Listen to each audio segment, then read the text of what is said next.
আসসালামু আলাইকুম। মমতা আগ্রো ফার্মে আপনাদেরকে স্বাগতম।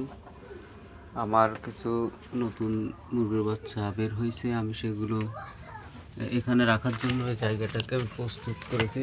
এখানে আগে বাচ্চা ছিল, সেগুলো আমি স্থানান্তর করেছি। স্থানান্তর করে আমি তাদেরকে খাঁচার ভিতর নিয়ে গেছি। সে ভিডিও আপনার পূর্বে দেখেছেন। এখন আমি আপনাকে দেখাবো যে আসলে জায়গাটা কীভাবে প্রস্তুত করেছি। এই দেখেন, এটা বস্তার নিচে হচ্ছে কাঠের ছাঁচনি। আমি প্রথমে কাঠের ছাঁচনি ভালোভাবে পাতলা করে দিয়েছি, যেহেতু দেশি মুরগি সেই জন্য অনেক বেশি প্রয়োজন হয় না। আমি ছাঁচনি সব জায়গায় সমানভাবে দিয়েছি। দেওয়ার পরে আমি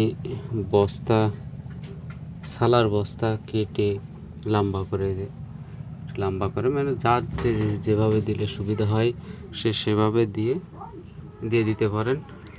দিয়ে আমি এরপরে সমানভাবে দুটো বস্তা কেটে বিছায়া দিছি, দেখতে পাচ্ছেন। এখন আমি আমার নতুন বাচ্চাগুলোকে এখানে আনবো। চলুন আমরা নিয়ে আসি। এই যে আমার নতুন মেহমানগুলো খাওয়া শুরু করছে, টুকা খাচ্ছে, এখনো মার কোলে আছে। এগুলো এক এক করে ধরে আমি বের করব, আমার ইসের ভিতরে রাখবো, আমার কার্টুনের ভিতরে। কার্টুন রেডি, তখন আমি এগুলো ধরবো আস্তে আস্তে।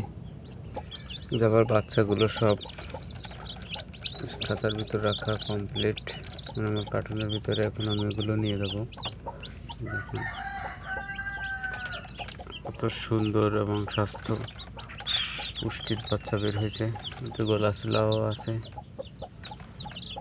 গলাশিলা একটা, দুইটা, তিনটা গলাশিলা বাচ্চা।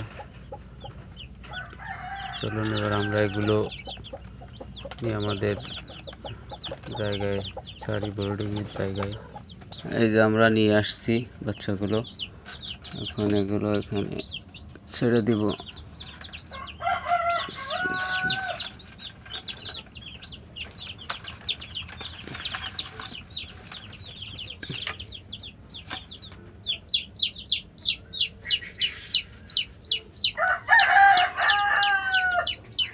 বাচ্চাগুলো আজকে বের হয়েছে।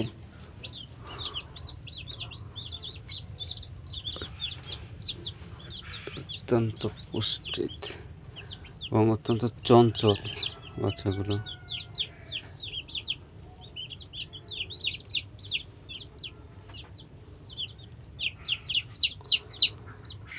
যেহেতু এটা দেশি বাচ্চা, তাই এদেরকে ব্লুডিং খুব একটা লাগে না অবস্থার উপর ভিত্তি করে।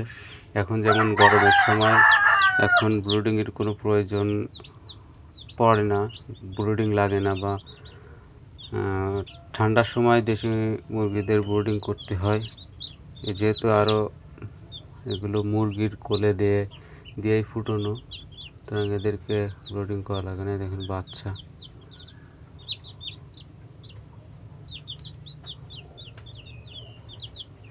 সুন্দর, এই বাচ্চাটার চোখগুলো সেই লাগে একটু।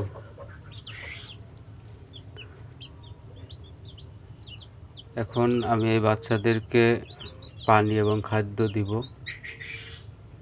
এবং আমি এই বাচ্চাগুলোকে কি ওষুধ খাওয়াবো বা কি ওষুধ খাওয়াই পরবর্তীতে ভিডিও করে আপনাদেরকে দেখাবো।